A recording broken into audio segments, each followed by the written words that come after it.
Starting में हमें दिखाया जाता है मोइन को, जो इटर्नल वैली का डिक्टेन होता है, वो भी उसी टेक्निक का इस्तेमाल कर रहा होता है और बोलता है मोइन स्पीकिंग, मोइन स्पीकिंग, क्या आप लोग मुझे सुन सकते हैं? हेलो हेलो नमक।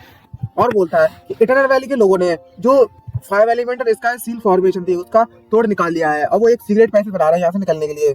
यहाँ पर कोई टाइम नहीं बचा है डिले करने के लिए। प्लीज जल्दी से अपने आदमियों को भेजो और इटर्नल वैली को डिस्ट्रॉय कर दो। तभी कोई इसके दरवाजे को नॉक करने लगता है और जैसे दरवाजा खोलता है तो सरप्राइज होता है और बोलता है यहाँ तो कोई भी नहीं है। और वो बार बार सोचता है, बोलता है क्या कोई मुझे परेशान करने की कोशिश कर रहा है। तभी हमें दिखाया जाता है एक परछाई, मतलब 2 लोगों को दिखाया जाता है जो उल्टे लटक रहे होते हैं उसके पीछे। और हमें दिखाया जाता है वही अपने एंसिस्टर भैया को जो ऊपर लटक रहे होते हैं, बढ़िया उड़ रहे होते हैं और जूस वूस पी रहे होते हैं। और जैसे ही जो फैंग और जूओ अंदर चले जाते हैं, वो मतलब बोलता है आखिर तुम कौन हो। और तीनों के तीनों होते हैं ना, जो फैंग होता है अपने एट्रीब्यूट पाने के लिए पीटना स्टार्ट कर देता है सभी के सभी स्पाइस को, इतने भी जासूस थे, और सभी से अपनी अपनी पावर निकालने के लिए कोशिश करता है। और जो फैंग है उसने स्काई पैटर्न ब्रीथ का इस्तेमाल किया था उन स्पाइसेस को मारने के लिए और उन पर अपना निशान भी छाप दिया। और जुओ की मदद से जो सीक्रेट हार्ट डैगर व्हील्स के जो बाकी के पार्ट थे वो भी फैंग ने इजीली कलेक्ट कर लिए बिना किसी परेशानी के। और एंशिस्टर की गाइडेंस के दौरान जो फैंग है उसने अपने secret heart of nine dragon की मेथड को मॉडिफाई कर लिया है सिर्फ एक ही रात में। अभी हमें एटर्नल हॉल का सीन दिखाया जाता है नेक्स्ट डे का, जहाँ पर जो एल्डर होते हैं इटर्नल वैली के, वो इमरजेंसी मीटिंग हेल्ड कर रहे होते हैं। स्नेक अटैक किया है किसी ने 16 डिसिपल्स पास, और वहाँ के सैक लीडर होते हैं वो नमूने लग रहे होते हैं एकदम से, किसी ने उन्हें बड़ी बात कर रख दिया हो। तो मास्टर ली होते हैं वो उससे कैसा भी से बात करते हुए बोल रहे होते हैं, तुमने तो सभी लोग को देखा होगा जो सभी स्टूडेंट को, हमारे स्टूडेंट है उन पर जो चोटें लगी हुई है। और जो दूसरा एल्डर होता है वो उससे बोलता है अगर हम चोटों को ध्यान से देखें तो स्काई पैटर्न ब्रीथिंग मेथड का इस्तेमाल किया गया है उसके लिए। तभी दूसरी एल्डर लड़की बोलती है ये जरूर उन कमीनों एवरलास्टिक सेट के द्वारा किया गया है, क्या वो सच में अपने यंग मास्टर को वापस आते हैं? और तो और उस मीटिंग में फैंगजिया को भी इनवाइट किया गया है। तभी जो मास्टर ली होते हैं वो उससे कहते हैं मुझे अभी बात का डर है कि जो स्पाइस भेजे गए एवरलास्टिक सेट के वो अभी भी हमारे वैली में होंगे। अपने डिसिपल्स की सेफ्टी के लिए हमें कुछ करना होगा और हमें लोगों को बुलाकर उन्हें ढूंढने के लिए बोलना होगा। तभी जो दूसरा एल्डर होता है वो उसे बोलता है आखिर ये करने का मतलब ही क्या है? अगर हमने हमारी सबसे ज्यादा अच्छी अभी प्रायोरिटी सबसे ज्यादा इंपॉर्टेंट चीज है कि डिसिपल्स को कल्टीवेशन करने देना है, उन्हें डिस्टर्ब नहीं करना है, उन्हें उनकी पावर इंप्रूव करनी है फाइट के लिए। तभी जो दूसरी एल्डर लड़की होती है जो उनके साथ आई होती है स्टार्टिंग में, वो उससे बोलती है अगर हमने उसे जल्दी से नहीं ढूंढा तो क्या मतलब होगा, अगर उसने चोट पहुंचा दी हमारे और स्टूडेंट को तो क्या होगा? तभी दूसरी एल्डर उससे बोलती है इतनी जल्दी हम एवरलास्टिक सेट के मास्टर को ढूंढ लेंगे उतना ज्यादा अच्छा होगा स्टूडेंट के लिए और वो बिना किसी परेशानी के कल्टीवेशन कर सकते हैं। तभी दूसरी वाली एल्डर बोलती है हंसते हुए तुम बेवकूफ लोगो, जरा तो देखिए तो मिस्टर सुनिवान को, और इसका नाम क्वीन जे होता है। फिफ्थ एल्डर होती है इटर्नल वैली की। तभी जो एक एल्डर होती है सिक्स्थ एल्डर या कौन सी होती है वो उस पर भड़क जाती है और बोलती है तुम्हें किसने बोला बोलने के लिए? तभी जो सिक्स्थ एल्डर होती है उससे वो बोलती है आखिरकार मतलब ही क्या है इतने सारे स्नेक अटैक करने का? और वो बोलती है जब उन्होंने एक बार स्नेक अटैक किया है तो वो 2 बार भी अटैक कर सकते हैं। अगर जो बाकी स्टूडेंट है उन्होंने अभी अपने कल्टीवेशन को नहीं बढ़ाया तो वो मुसीबत में पड़ सकते हैं और फिर से अटैक का सामना करना पड़ेगा उन्हें। और फैंग तो बढ़िया आराम से बैठा होता है और दूसरी लड़की एल्डर फाइट कर रही होती है। एक एल्डर बोलती है भला मतलब ही क्या है, अगर हम उसे पकड़ नहीं पाएंगे तो कल्टीवेशन कैसे कर पाएंगे? फिफ्थ एल्डर से बोलती है और वो बोलती है अगर वो प्रैक्टिस नहीं करेंगे तो भला वो एनिमीज को कैसे हरा पाएंगे? तभी हमें फोर्थ एल्डर को दिखाया जाता है लोली है, और वो बोलती है सभी के सभी लोग शांत हो जाइए, आगे बढ़ना बंद कीजिए, चलो हम सीक्रेटली अपने बंदों को भेजते हैं इन्वेस्टिगेट करने के लिए और जो स्टूडेंट है उनके कल्टीवेशन को डिस्टर्ब नहीं करते हैं। तभी जो मास्टर ली होते हैं उस पर चिल्लाते हुए बोलते हैं अब जो हमारे अटैक हो चुके हैं हमारे स्टूडेंट पर, अगर हमने सीक्रेटली इन्वेस्टिगेट किया तो हमारे खिलाफ सिर्फ रूमर फैलेंगे और कुछ नहीं। और तो और दूसरा एल्डर चिल्लाता है आखिर कितना समय लेगा इन्वेस्टिगेशन, सीक्रेट इन्वेस्टिगेशन? तभी जो एल्डर होती है वो बोलती है ये बुन तुम हमारे साथ नहीं हो क्या, तुम डबल डीलर कहीं की?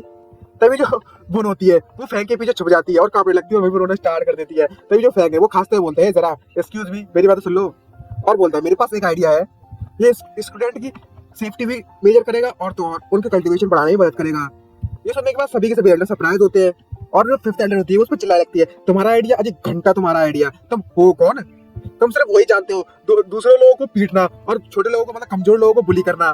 तभी ये 2 लोगों को दिखा जाए तो बाय फोर्स मतलब कनेक्ट किए गए हैं मिस्टर फैंग की तरह। तभी वो बोलता है एक एल्डर, दूसरा वाला एल्डर बोलता है हे मिस्टर फैंग फिफ्थ एल्डर के शब्दों का बुरा मत मानिएगा। तभी मास्टर ली उससे कहते हैं इसके दिमाग के साथ कुछ प्रॉब्लम है, इसका स्क्रू जो ढीला है तो जरा बस इग्नोर मारो इसे। मैं क्या आपसे पूछ सकता हूँ कि आपका आइडिया क्या है? ये सुनने के बाद जो फिफ्थ एल्डर होती है वो सरप्राइज होती है और बोलती है आप मिस्टर लू आप ऐसा कैसे कर सकते हो? तभी जो फैंग होता है उससे बोलता है जो पुअर स्टूडेंट को कल रात को पीटा गया था, रात को अटैक किया था वो, उनमें सिर्फ सब में एक कॉमन बात थी, उन पर तब अटैक किया गया था जब वे अलोन थे, अकेले थे, और उसी टाइम पर हम अटैकर को डिस्कवर कर सकते हैं, तो पता लगा सकते हैं। ये कुछ हाथों का इशारा तो कर रहा है पर ये मैं देख रहा हूँ मेरे हिसाब से तो गंदा लग रहा है। पर ठीक है, एक्सप्लेन ना करो तो बेटर ही है, आप लोग समझ ही जाओगे, इसको अच्छे से दिखा देता हूँ इस सीन को। तभी फैंग उससे बोलता है अगर हम सभी के सभी स्टूडेंट को ऐसा कर दे कि वो लोग अकेले ही ना रहे तो इसके चांसेस बढ़ जाएंगे, जो अटैक करे वो अटैक ना करे उन पर। तभी जो फिफ्थ एडर होती है वो उससे बोलती है तुम्हारे लिए कहना तो ये बहुत ज्यादा आसान है, जो अलग अलग तरीके के डिसिपल्स होते हैं वो अलग अलग तरीके की मेथड इस्तेमाल करते हैं कल्टीवेशन के लिए, और कुछ को तो स्पेशल टाइम और स्पेशल जगह रिक्वायर्ड होती है कल्टीवेशन करने के लिए। ये दोनों सुनने के बाद जो दोनों एल्डर होती हैं वो अपना मुंह बंद रखती है और सोने लगती है, टिंग टिंग टिंग चल के आ रहा है। तो ये फिफ्थ एडर बोलती है हम लोग कैसे श्योर कर सकते हैं वो मालूम नहीं हो। तभी जो फैंग उनको एक बुक दिखाते हुए बोलता है जब तक वो लोग सेम मेथड को कल्टीवेट करें जो मास्टर द्वारा फाइंड की गई है, और तो और इसको कहते हैं हम secret heart of 9 dragon veins. इसमें 9 नहीं है बल्कि में 8 ड्रैगन वीन्स है, और बोलता है ये बहुत ज्यादा पावरफुल मेथड है। तभी जो बाइक के एल्डर होते हैं क्या हमने तो 9 के बारे में सुना है, तुमने बिल्कुल गलत कहा था मेरे ख्याल से, हमने याद ये सुना है 9 dragon veins, secret heart of 9 dragon veins, पर तुमने लगता है कुछ गलत कहा है। तो ये फैंग कहता है ये एक डिफरेंट मेथड है, और उसे बोलता है जो secret heart of 9 dragon veins है वो तुम उसे कल्टीवेट नहीं कर सकते अगर तुम्हारे पास रॉयल ब्लड ना हो, और बिना रॉयल ब्लड के तुम इसे बिल्कुल भी ना कर सकते। यदि इसमें रिस्ट्रिक्शंस है 8 ड्रैगन वीन्स में, यही एक बेस्ट चॉइस बची हुई है जितने भी स्टूडेंट हैं उनकी पावर को शॉर्ट टाइम में बढ़ाने के लिए। और जो सेक्रेटरी होता है उन्हें तो बंद करके रख दिया होता है बांध कर, उनकी तो कुछ सुनी नहीं होता है। और फैंग उससे बोलता है ये मैजिकल मेथड है सभी के लिए, और फैंग उससे बोलता है मुझे इस बात का डर है लेकिन तुम इस जैसी मेथड को कभी भी ढूंढ नहीं पाओगे दूसरी। तभी जो फिफ्थ एल्डर होती है वो फैंग से बोलती है बड़ा तुम कल्टीवेशन की मेथड में हमसे ज्यादा बेटर कैसे हो सकती हो। तभी जो फैंग होता है उससे बोलता है हाँ तुमने बिल्कुल सही कहा, मैं फालतू के लिए इसका इस्तेमाल नहीं कर रहा, बस मेरी एक कंडीशन है। कहता है जो एल्डर बुल होती है वो उससे बोलती है ये सीनियर फैंग आखिर तुम सच में चाहते क्या हो, जस्ट हमें बता दो, तुम किस चीज का ट्रेजर चाहते हो हमसे कोई फर्क नहीं पड़ता, हम तुम्हें दे देंगे जब तक हमें वो इटर्नल वैल्यू में मिल जाएगा। तभी जो फैंग उससे कहता है मैं कोई ट्रेजर नहीं चाहता हूँ, मुझे तो बस चाहिए तुम लोगों से फेयर फाइट करना है। ये सुनने के बाद सभी के सभी एल्डर बहुत ज्यादा सरप्राइज होते हैं और बोलते हैं क्या फाइट, बस इतना ही। और वो बढ़िया पोज बनाते हैं, बोलता है मैं फैंग जिया मेरा एक सपना है, मैं फाइट के जरिए अपने फ्रेंड्स बनाना चाहता हूँ और एक सच्चे हीरो के साथ फाइट करना मेरे लिए बहुत अच्छा है और मैं भी एक हीरो बनूंगा। और तभी फैंग उससे बोलता अगर तुम मेरा सपना पूरा करने में मेरी मदद करोगे तो ये 8 dragon secret heart of 8 dragon वीज तुम्हारा। तभी बाइक सब एल्डर कहते हैं अगर ऐसी बात है तो बेशक फैंग ये डील रही है हमारी। तभी जो हमें नेक्स्ट सीन में दिखाया जाता है जो बुन हो रही होती है वो बहुत जोरों जोरों से रो रही होती है, और वो बोलती है हे सीनियर फैंग क्या आप मेरे साथ जेंटल नहीं हो सकते। तभी फैंग उसको शांत कराते हैं, बोलता है हे तुम इस तरीके से बात मत करो, लोग हमारे बारे में क्या सोचेंगे मेरे बारे में। तभी जो फैंग है मन में सोचता है, बोलता है हे इन 6th एल्डर की मदद के कारण अब मैं 3 sword cultivation method of eternal valley को इस्तेमाल कर सकता हूँ। तभी जो फैंग है वो बुन से बोलता है वैसे एक बार ये बात सब छोड़ो, मेरे पास तुम्हारे लिए कुछ कहने के लिए, तुम याद रखना कि ये जो मैं कह रहा हूँ वो बाकी लोगों तक भी पहुंचा दो कि इस सीक्रेट हार्ट ऑफ 8 ड्रैगन वीज में एक डिफेक्ट है छोटा सा, तुम इसको जरूर कुछ ना कुछ सुनोगे इसकी प्रोसेस में। ये सुनने के बाद बोलो क्या कुछ सुनोगे। नहीं फैंग उसको एक पर्चा देते हुए बोलता है उसको कोई फर्क नहीं पड़ता कि तुम्हारे दिमाग में क्या आता है प्रैक्टिस करते समय, क्या शब्द बोलता है कोई ना कोई, लेकिन तुम्हें याद रखना तुम बस इन शब्दों का इस्तेमाल करना जो इस पर्चे पर लिखे हुए हैं। और उस पर्चे में लिखा बोलता है कि मैं मोयुन हूँ, प्लीज सेव मी, इसका इस्तेमाल करना कल्टीवेशन करते समय राउंड कैनिबर रियलमी पे हंट करो। और बोलता है कि ये बोलना कि मैं किसी से डरता नहीं हूँ, मेरा जो हॉर्स है वो फास्टर है, वो ज्यादा तेज है, और उससे ये सब पर्चे पर लिखा हुआ था। और उससे बोलता है याद रखना कि सभी को ये बात बता देना अच्छे से। तभी हमें दूसरे दिन दिखाया था जितने भी स्टूडेंट होते हैं सभी के सभी लोग इसी आर्ट को कल्टीवेशन करने लगते हैं इटर्नल वैली में, और सभी के सभी 6 एल्डर्स के द्वारा इनको लीड किया जा रहा है। और वो एक ही मंत्र फूक रहे होते हैं कि मेरा नाम मोयिन है, मेरा नाम मोयिन है, मुझे बचाओ, मेरा नाम मोयिन है, मुझे बचाओो। राउंड कैनिबर रियलमी पर जो कल्टीवेटर है वो मुझे हंट कर रहा है। और जैसा कि फैंग जिया ने प्रेडिक्ट किया था सभी के सभी जो डिसिपल्स है इटर्नल वैली में उन्होंने स्टार्ट कर दिया है कल्टीवेशन करना। और बात रही उन लोगों की जिनको मार पड़ी थी रात को और उनको पीटा गया था फैंग के द्वारा, उन सभी को एक जगह पर एक साथ रख दिया था फ्रेंडली और काइंड डिसिपल इटर्नल वैली के साथ। और तभी जो असली वाला मोयिन होता है वो कहता आखिरकार इसके साथ कौन आया है, और पर मैं सोचते बोलता है अब मैं अपने मैसेज को कैसे भेजूंगा 9 सीक्रेट हार्ट ऑफ 9 ड्रैगन वील्स के इस्तेमाल करके। तभी जो होती है वो फैंग से बोलती है हे मतलब एंसेस्टर बोलते हैं फैंग से तुम तो वाकई में बहुत ज्यादा ट्रिक करके आए हो, कोई फर्क नहीं पड़ता कि तुम कहाँ पर हो, तुमने उनके चैट रूम को डिस्टर्ब कर दिया है, और ये एक सिंपल और एविडेंट तरीका था। तभी जो होती है जिया फिर से कुछ अजीब सी बलबलाने लगा। तभी जो होती है वो फैंग से बोलती है तुम लोग उसे इन सभी स्टूडेंट को मार क्यों नहीं देते, ये सबसे ज्यादा आसान होगा। तभी जो फैंग है उससे बोलता है मैंने इन्हें जिंदा इसलिए रखा है क्योंकि ये हमारे काम आ सकते हैं आगे चलकर। और एंसेस्टर भी इस बात से सहमत हो जाते हैं और बोलते हैं हाँ बिल्कुल तुमने सही कहा। तभी जो एंसेस्टर होते हैं वो फैंग से बोलते हैं अब तुम सीक्रेट हार्ट ऑफ 9 ड्रैगन का इस्तेमाल नहीं कर सकते हो अपने कल्टीवेशन और साके को बढ़ाने के लिए, और सिर्फ तुम्हें कोई दूसरा तरीका ढूंढना होगा कल्टीवेशन इंप्रूव करने के लिए अपनी मैजिकल स्किल का। तभी फैंग उससे बोलता है ओ मेरी मैजिकल स्किल, और बोलता है मेरे पास एक आइडिया है। और वो बोलता है वो मेरे पास बाहर कुछ करने के लिए है तुम्हारे लिए, तुम मुझे ये बताओ तुम अंडरग्राउंड कितने दूर तक मुझे ले जा सकती हो। तभी जो जू होती है उससे बोलती है मैं पिछले रियल में भी थी उस हिसाब से देखा जाए तो, और बढ़िया खुश होते बोलती है खैर इतना छोड़ो, क्या हम उसे टेस्ट कर सकते हैं सीधा अभी के अभी। तभी हमें वो फॉर्मेशन बनी होती है, उसके आउटसाइड दिखाया जाता है एलिमेंट 5 एलिमेंट स्काई फॉर्मेशन के। और तभी हमें दिखाया जाता है जो 5 एलिमेंटल के सेट लीडर होते हैं वो कहते हैं हमने मोइन के शब्दों का मतलब जो उसने कहा था उसके इंस्ट्रक्शन को फॉलो कर रहे थे, हम कम से कम 2 दिनों से यहाँ पर खड़े हुए हैं, भला कोई मैसेज क्यों नहीं आया है सिग्नल। तभी दूसरा सेट लीडर बोलता है हम लोग ऐसे इंतजार नहीं कर सकते, कुछ भी करे बना। तभी जो मुंह होता है सेट लीडर मुंह, वो उससे बोलता है हे जुआंग क्या तुम्हें पता चला अभी तो कॉन्टेक्ट में आया है कोई। तभी उससे जुआंग है उसके मुंह से खून निकलना स्टार्ट हो जाता है और वो बोलते हैं इस ड्रैगन वीर रेजोनेंस के साथ कुछ तो गड़बड़ है, किसी मुझे इस बात का डर है कि किसी ने इसको तोड़ दिया है। तभी वो कहता है क्या कुछ गलत है इसके साथ, और उसको जोरदार थप्पड़ मारता है और बोलता है कुछ गलत है वो तुम्हारे साथ गलत है, कोई भी इतनी आसानी से इसको तोड़ नहीं सकता।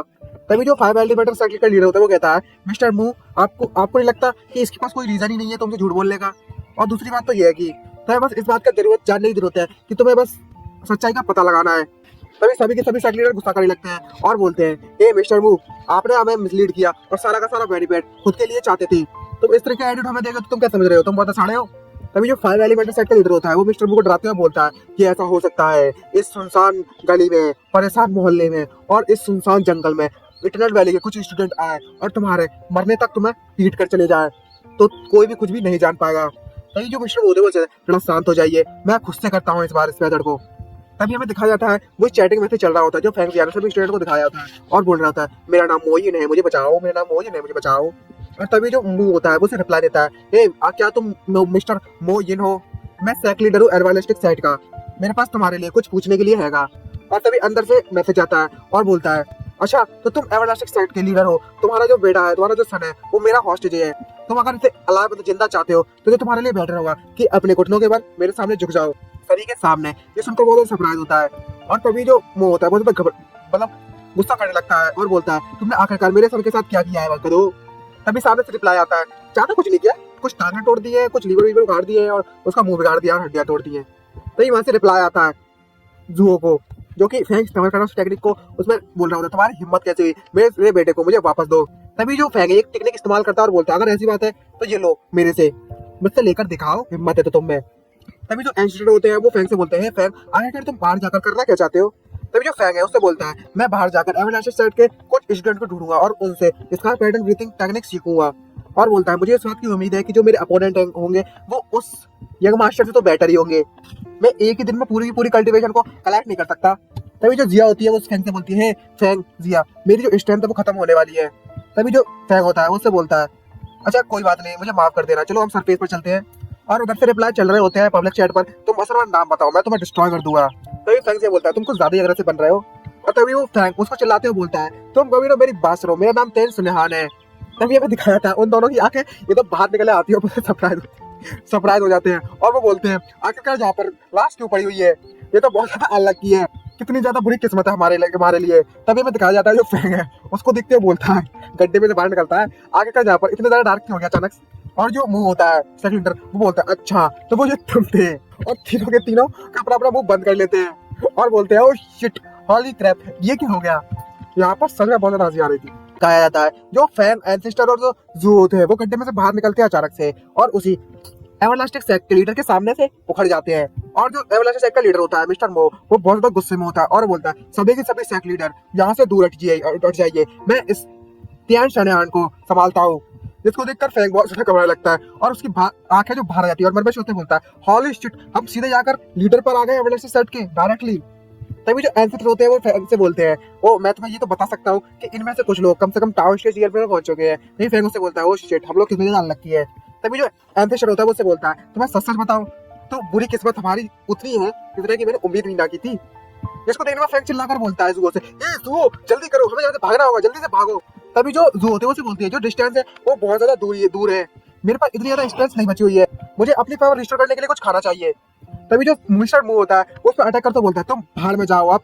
जिसको देखने के बाद तीनों के पसीने छूटना स्टार्ट हो जाते हैं और एक जोरदार धमाका होता है वहां पर और हर तरफ धुआं होता है और वो कहता है ओह तो तुम लोग सच में मेरे लीथल अटैक को भी अवॉइड कर सकते हो, तुम जरूर वही होगे जिसने मेरे बेटे को कैद कर लिया था और बाकी के सभी एल्डर्स को मार दिया। तभी जो फैंग होता है वो जुओ से बोलता है हे जुओ मैंने अभी भी स्मेल किया है, जिस बंदे ने हम पर अटैक किया था ना उसके पास बहुत ज्यादा खाना है। तभी जो जुओ से बोलती है ओह अगर मैं इस खाने को लेने में वापस कामयाब रही तो मेरा जो पेट है वो भर जाएगा और मेरे पास स्ट्रेंथ हो जाएगी फुल स्ट्रेंथ। तभी जो एंसेस्टर होती है, एंसेस्टर होता है वो उससे बोलता है, लेकिन जो सामने वाला बंदा है वो कम से कम टावर स्टेज रियल में पर है, तो मैं इसे नहीं हरा सकते इतनी आसानी से। तभी जो फैंग होता है वो अजीब सा पोज बनाते हुए बोलता है, तो मैं इतना ज्यादा पैनिक करने की जरूरत नहीं है, हम लोग इसे हरा देंगे, हम लोग समझ गए, ठीक है, प्लान के साथ चलना। और वो दोनों के पास लाता और बोलता है कम ऑन मेरी बात सुनो, और ब्ला ब्ला करने लगता है और उन पर अटैक करने के लिए बोलता है चार्ज। तभी एंसेस्टर बोलते हैं इतना इजी पीसी है मेरे लिए, और तभी वो उसको चैलेंज करता है, हे एल्बालास्टिक सेक्ट के लीडर, क्या तुम्हें मैं वन और वन के लिए चैलेंज कर सकता हूँ? तभी बोलता है तुम कितनी ज्यादा एरोगेंट हो तुम बेवकूफ, और उसको अटैक करने लगता है। तभी जो फैग है अपनी पावर का इस्तेमाल करना स्टार्ट कर देता है और नोटस पर 4 बार का इस्तेमाल करता है और वहां पर बहुत ज्यादा एनर्जी जनरेट होना स्टार्ट हो जाती है, जिसके कारण सीधा उसके मुंह पर अटैक करता है। और जो मो सेट का लीडर होता है, एलआरसी सेट का लीडर मिस्टर मू होता है, वो उससे कुछ फर्क नहीं पड़ता, सीधे उसके हाथ से रोक लेता है अपने और बोलता है ये अटैक तुम्हारे लिए, और अटैक करना स्टार्ट कर देता है और बोलता है जो टाओ स्टेज रियल मिल का मास्टर इनविजिबल होता है कदे। तो जो मिस्टर फैंग मतलब जो फैंग जिया होता है वो मन में सोचता है, बोलता है ओ ये वाकई में दर्द करता है, ये सिर्फ मेरे चेस्ट पर थोड़ा सा स्क्रैच लगा होता है, पर मुझे ऐसा फील हो रहा है मेरे चेस्ट पर जैसा कि ये टूटने वाली हो, खुलने वाली हो। सामने एक मॉइस्चर सा दिखने लगता है, तभी वो बोलता है इसका sky pattern breathing concentration technique का इस्तेमाल करता है फैंग पर, और फैंग भी अपनी फुल पावर के साथ उससे अटैक को झेलने के लिए रेडी है। और फैंग बोलता है मन में सोचते हुए मैं अपने पूरे के पूरे हाथ को महसूस नहीं कर पा रहा हूँ। तभी जो मिस्टर होता है उससे बोलता है जो मेरी स्काई पैटर्न टेक्निक है वो मेरी मदद करता है कॉन्सेंट्रेट करने में मेरी पावर को। और जो मिस्टर बू होते हैं वो फैंग से बोलते हैं आखिरकार तुम कैसे मुझे हराने में कामयाब रहोगे, तुम मेरी पावर और मेरे प्रेशर से दब चुके हो। तभी जो उससे स्क्रैच आता है अचानक से, और अचानक से उसे महसूस अजीब सा कुछ महसूस होने लगता है। और जो मिस्टर बू होते हैं मन में सोचते बोलते हैं आखिरकार इस छोटे से स्क्रैच स्किन के स्क्रैच है मेरे को पैरालाइज कैसे कर दिया है, आखिर ये किस तरीके का पॉइजन है और मैंने इसके बारे में कभी भी क्यों नहीं सुना। और तभी हमें दिखाया जाता है वो जो एंसेस्टर होता है उसकी पोटली चुरा लेता है। ये देखकर जो मिस्टर वो होते हैं बहुत सरप्राइज होते हैं। तभी जो मिस्टर वो होते हैं उससे बोलते हैं तुमने कहा कि ये 1 और 1 फाइट होने वाली है। तभी फैंग उससे बोलता है क्या सच में तुमने उस पर विश्वास कर लिया? और फैंग उससे बोलता है तुम्हें लगा कि सिर्फ यहाँ पर मैं ही अकेली मेन फोर्स हूँ? और बोलता है मैं तो बस तुम्हारी फायर पावर को अट्रैक्ट करना चाहता था। ये सुनकर वो बहुत सरप्राइज होता है, उसके पसीने छूटने लगते हैं। और तभी जो एंसेस्टर है उसके मैजिकल बैग को खोलकर देखते हैं और बोलते हैं अच्छा ऐसी बात है, चलो मुझे तुम्हारे बैग के अंदर देखने दो। और तभी मैं दिखाया था एंसेस्टर बोलते हैं ओ ये हर्ब और ये एक्सरजी कुछ अच्छी दिख रही है, हे जुओ तुम इसे ले लो, जिसे देखकर जुओ बहुत ज्यादा खुश हो जाती है और खाना स्टार्ट कर देती है बड़ी खुशी से। तभी जो फैंग है उससे बोलता है हमारे पास इतना टाइम नहीं बचा हुआ है, हे जुओ जितना जल्दी हो सके इसको पॉसिबल हो इस एक्सरजीज को एब्जॉर्ब करना स्टार्ट कर दो। और बात रही तुम्हारे एवरलास्टिक सेक्ट लीडर के, तुम्हारे लिए मुझे बहुत ज्यादा बुरा लग रहा है, मुझे तुम्हें मारना होगा यहीं पर। तभी बाकी जो सेक्ट लीडर होते हैं वो बोलते हैं आखिरकार इस मिस्टर मू के साथ हुआ क्या है, अभी तक इसने फिनिश नहीं किया है फाइट हमारा। तभी दूसरा कहता है मुझे नहीं पता, इतना ज्यादा धुआं जो हो गया है इस कारण मुझे दिखाई नहीं दे रहा है।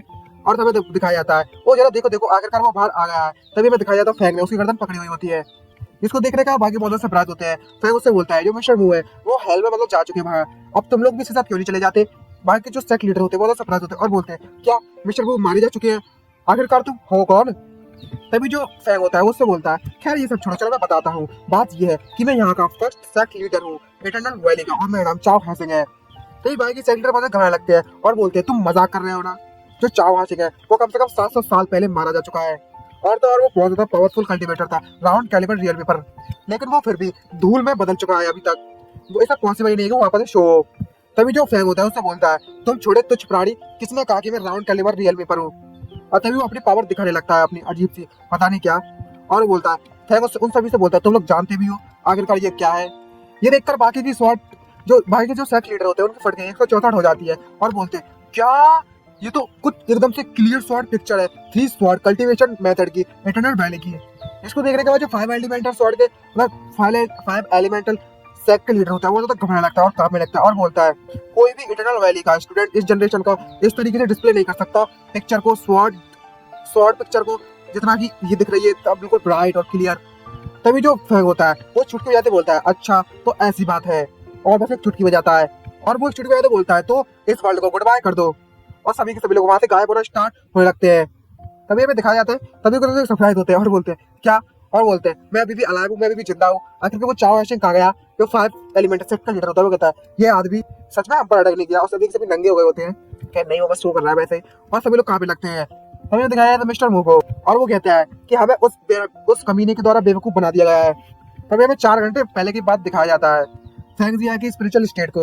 तभी जो फैंग होता है वो उससे बोल रहा होता है जो इसका पिता है वो उसके बेटे के मुकाबले बहुत ज्यादा अच्छा है, मैंने इसको बहुत बुरी तरीके से पीट दिया है बस एक ही बार, लेकिन मैंने बहुत ज्यादा पीस पा लिया है स्काई पैटर्न और ब्रीथ के वाकई में ये जो हार्वेस्ट है वो मेरे लिए बहुत ज्यादा फायदेमंद रही। तभी हमें दिखाया जाता है, एक अजीब सी चीज दिखाई जाती है, एक स्लेव मतलब एक चेन जैसा सिंबल, वो फेंग से वो देख कर बोलता है आखिरकार ये क्या चीज है। मैं सच में जैसी चीज को पाली मैंने है, जो फेंग होता है, फेंग ने कई सारे एट्रीब्यूट कलेक्ट कर रखे होते हैं, तभी उसे एक नया एट्रीब्यूट मिलता है और बोलता है कि स्लेव कॉन्ट्रैक्ट एट्रीब्यूट ये तो कुछ नया है, चलो इसे ट्राई करते हैं आखिर है क्या ये स्लेव कॉन्ट्रैक्ट। तभी उसकी तरफ अपनी उंगली बढ़ाता है और जो सिस्टम है उसका वो एक्टिवेट हो जाता है और बोलता है ये एट्रीब्यूट की मदद से आप किसी से भी स्लेव कॉन्ट्रैक्ट बना सकते हो और उसकी मदद से आप उस स्लेव के माइंड को, उसकी लाइफ को, उसकी डेथ को और उसको ऑर्डर दे सकते हो कुछ भी करने के लिए, चाहे वो कितनी भी दूर क्यों ना हो, और वो वही करेगी जो आप कहेंगे। जिसको देखने के बाद जो फेंगे वो सरप्राइज होता है। तभी हमें इटर्नल वैली के बेसमेंट का सीन दिखाया जाता है। तभी हमें बेसमेंट में स्वांग को दिखाया जाता है जो वहां पर पड़ी हुई होती है। तभी अचानक से उसकी आंखों में वही स्लिप कॉन्टैक्ट एक्टिवेट हो जाता है। तभी हमें फेंग को दिखाया जाता है, सामने एक पोटेंशियल जनरेट हो जाता है जहाँ से एक टीवी जैसा दिखने लगता है और जो फेंग उससे बोलता है क्या तुम मुझे देख सकती हो। जिसको देखने के बाद जो स्वांग है बहुत सरप्राइज होती है और उससे बोलती है आखिरकार तुम कौन हो। तभी जो फेंग होता है वो अपना इंट्रोड्यूस देता है और बोलता है मैं तो त्यान शिनैन हूँ। जिसको देखने के बाद जो शाना बहुत सरप्राइज होती है और बोलती है अच्छा तो वो तुम हो जिसने इस ड्रैगन रेसिडेंस को तोड़ा था और एनासिस सेक्ट के लीडर को भी बड़ी बुरी तरीके से पीट दिया, और भला तुम इस स्लेव कॉन्ट्रैक्ट को कैसे यूज कर सकते हो। तभी वो फेंग हंसते उससे बोलता है मुझे मेरे रास्ते पता है इसलिए मैंने कर लिया कुछ उल्टी सीधी ट्रिक लगा के, तुम्हें चिंता करने की जरूरत नहीं इस बारे में। तभी अचानक से हमें दिखाया जाता है जो शान होती है उसके साथ घुटने टेक देती है, जिसे देखकर जो फेंग होता है बहुत सरप्राइज होता है और बोलता है आखिरकार तुम ये क्या कर रही हो मेरे सामने। जिसको स्वान रो रो कर उससे बोल देती है हे सीनियर आप मेरी मदद कीजिए, मुझे बचा लीजिए प्लीज, मैं अपनी पूरी जिंदगी भर आपकी सेवा करूंगी अगर आप मुझे बचा लेते हैं तो।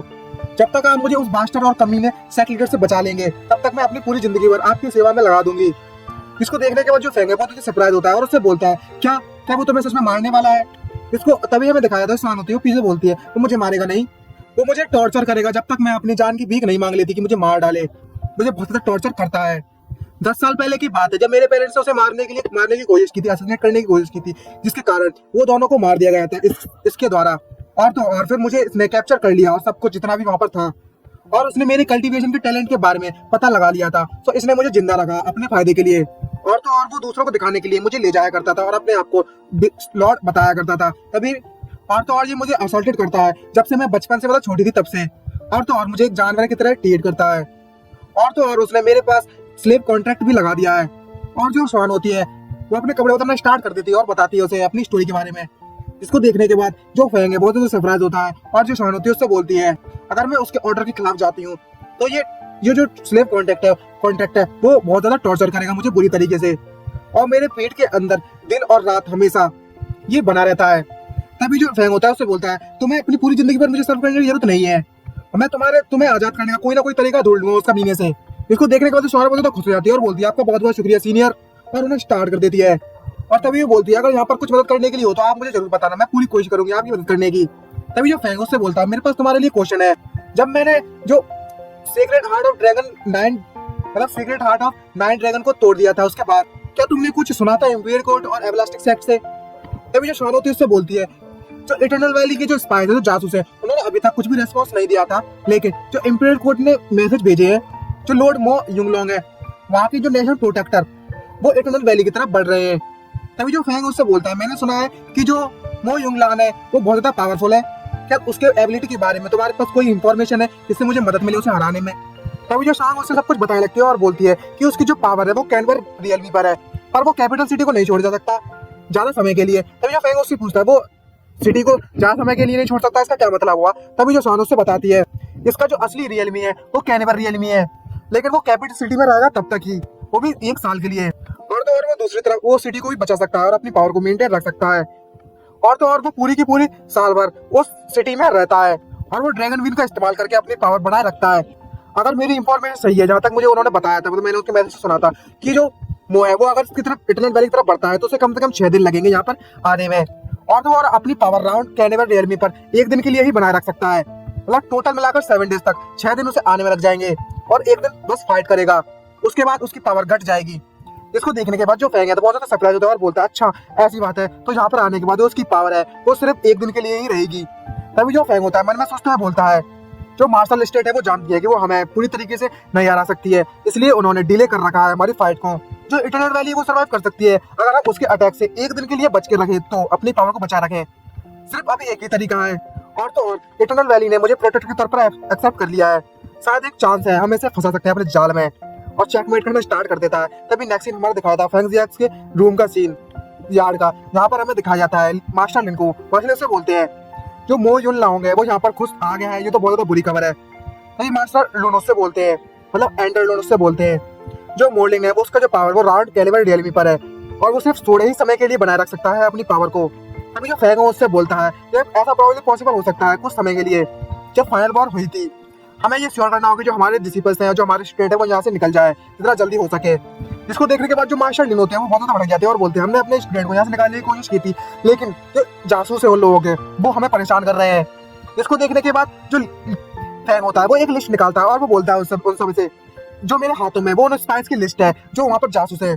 इसको देखने के बाद जो मास्टर लिन और जो एंडर लून होते हैं बहुत सरप्राइज होते हैं और बोलते हैं क्या वो सच में एक दूसरे के खिलाफ जा चुके हैं? क्या ये वही लोग नहीं है जो पीटे गए थे कुछ समय पहले एवरलास्टिंग सैक्ट मास्टर के द्वारा? तभी जो फैंग उन सभी को बताता है मास्टर, मैं आप सभी को एक बात बताना भूल गया कि जिन लोगों ने उसको पीटा था वो मैं था और कोई भी नहीं। इसको देखने के बाद दोनों के दोनों बहुत सरप्राइज होते हैं और बोलते हैं अच्छा ऐसी बात थी, तो सारी की सारी स्टोरी से बता देता है फैंग। इसको देखने के बाद तो मास्टर लिन होते हैं बहुत ज्यादा भड़क जाते हैं और बोलते हैं अगर ऐसी बात है तो मैं उन्हें काटने जाता हूँ, अभी उनके सबक सिखाता हूँ। तभी जो फैंग होता है उसे बोलता है मास्टर लिन आप वापस आ जाइए, आपको जाने जरूरत नहीं है।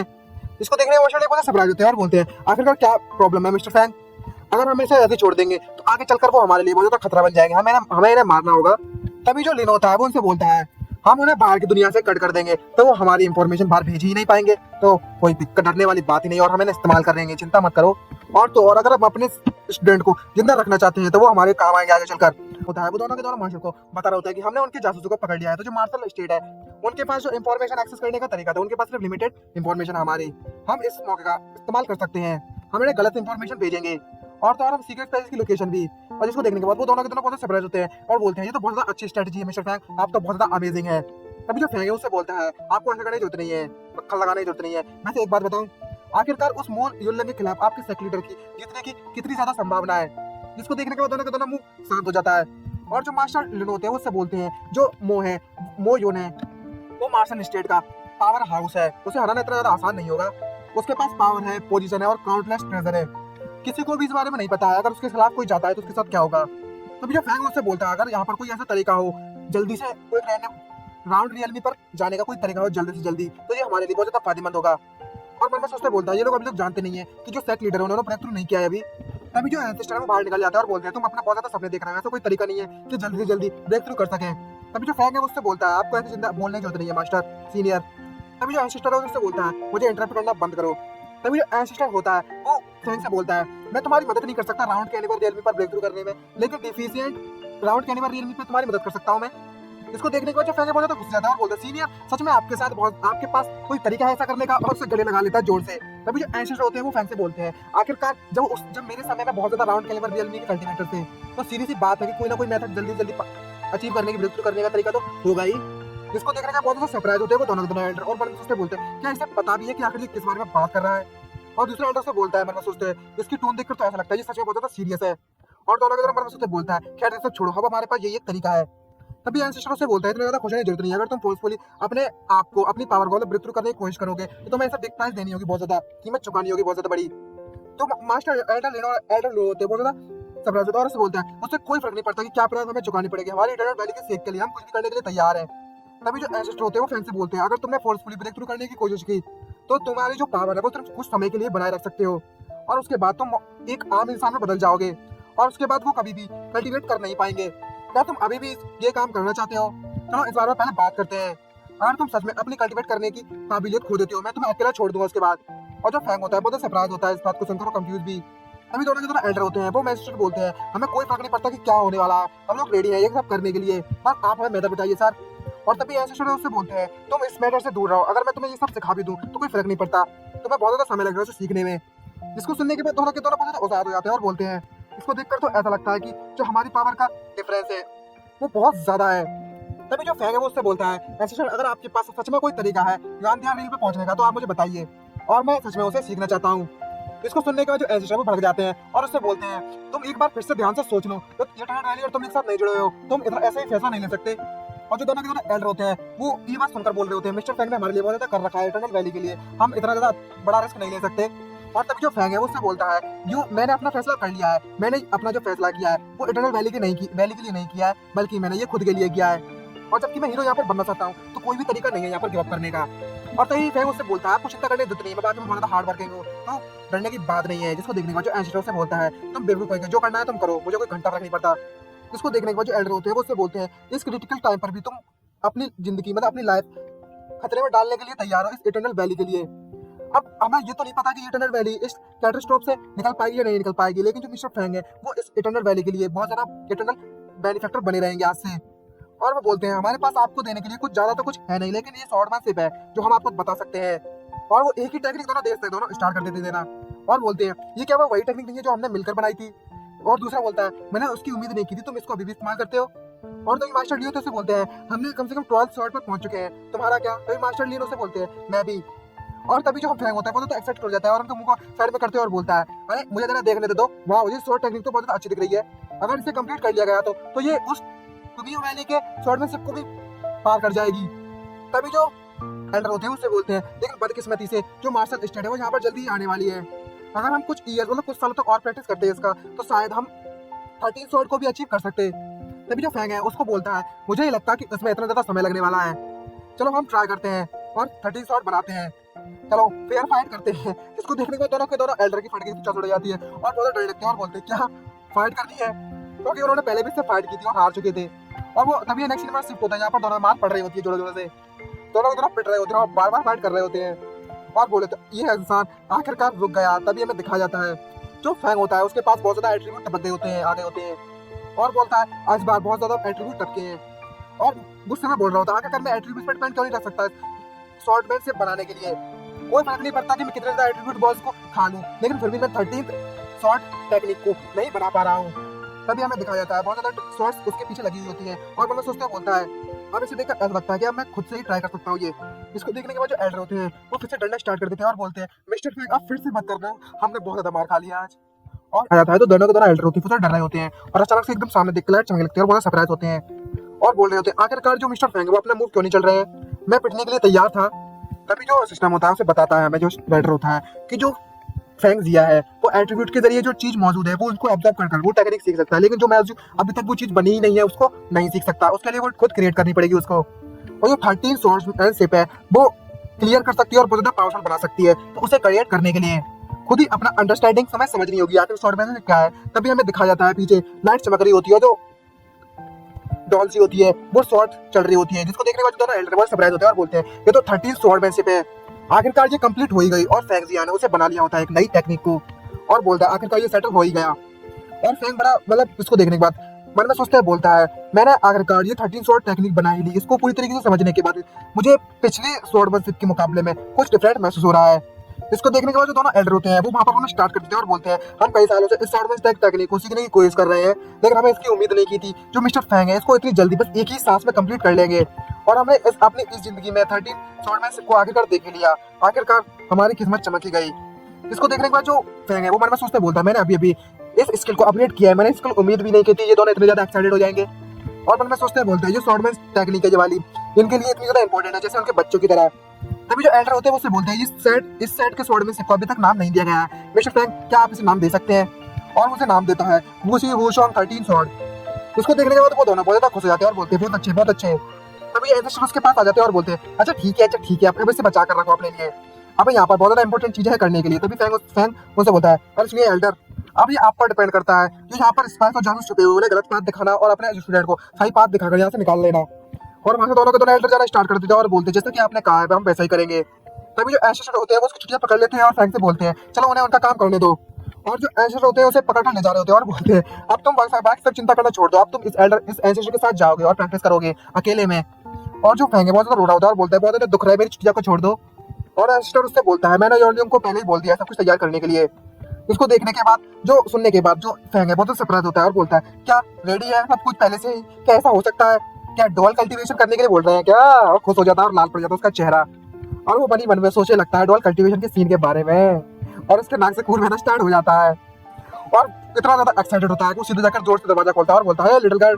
तभी जो जू होती है वो से बोलती है तुम आखिरकार वापस आ गए और जू का भी चेहरा लाल पड़ता हुआ दिखाई जाता है और जिसको देखने के बाद जो फ्रेंड वो सरप्राइज होता है, सामने से जो चिल्ला रही होती है, सच में मैंने इसमें से एक भी पिल को नहीं चुराया, अगर तुम इसमें नहीं मदद कर मतलब नहीं कंप्लीट कर पाते हो मैं तुम्हारी मदद करूंगी इसे फिनिश करने में, तो चिंता करने की जरूरत नहीं है।